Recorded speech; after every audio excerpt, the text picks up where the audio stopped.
warahmatullahi wabarakatuh. Alhamdulillah kita bisa berjumpa kembali. Hari ini kita akan membahas tentang cara membuat ringkasan materi tema 1 subtema 2. Sebelumnya, pernahkah kakak dan abang mendengarkan kata ringkasan? Apa itu ringkasan?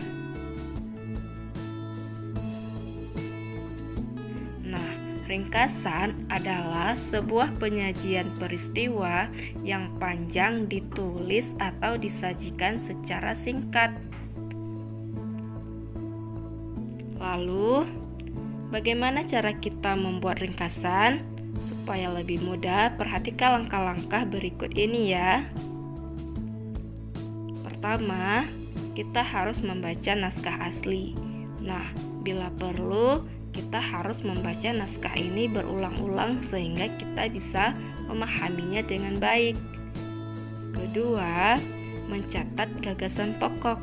Setelah membaca bagian demi bagian dari naskah, maka kita harus mencatat gagasan pokok. Gagasan pokok ini akan kita gunakan untuk menyusun ringkasan. Yang ketiga, menggunakan kalimat baru. Dalam menggunakan kalimat baru, kita harus menyesuaikan urutan isi dengan naskah asli. Jadi, jangan dibalik-balik posisinya ya.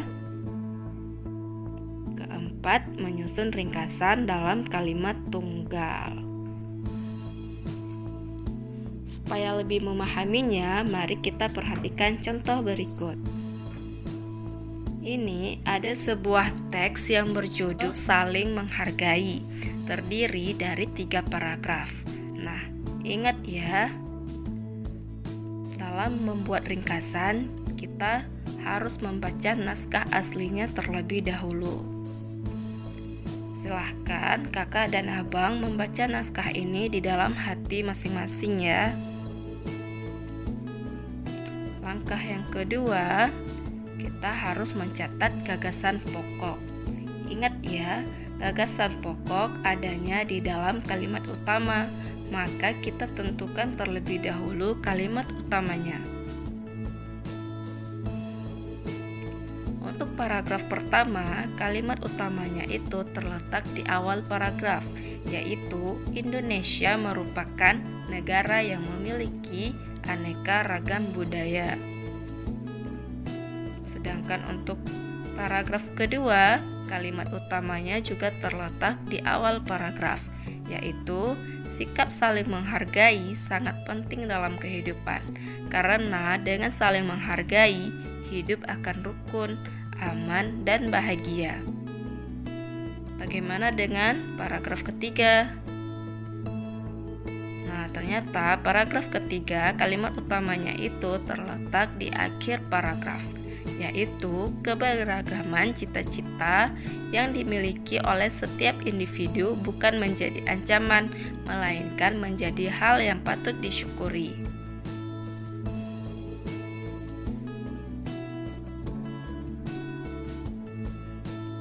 Berdasarkan kalimat utama tadi, maka kita akan menyusun gagasan pokok. Nah, paragraf pertama, kalimat utamanya Indonesia merupakan negara yang memiliki aneka ragam budaya, sehingga gagasan pokoknya yaitu Indonesia memiliki aneka ragam budaya. Untuk paragraf kedua, gagasan pokoknya yaitu pentingnya sikap saling menghargai. Nah, untuk paragraf ketiga, gagasan pokoknya yaitu keberagaman yang dimiliki setiap individu merupakan sesuatu yang harus disyukuri.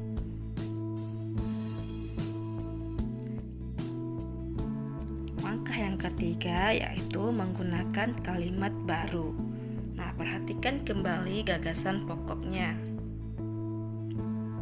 Berdasarkan gagasan pokok ini, maka cara kita menambahkan kalimat baru yaitu dengan cara kita sesuaikan urutan isinya itu dengan naskah asli. Perhatikan di sini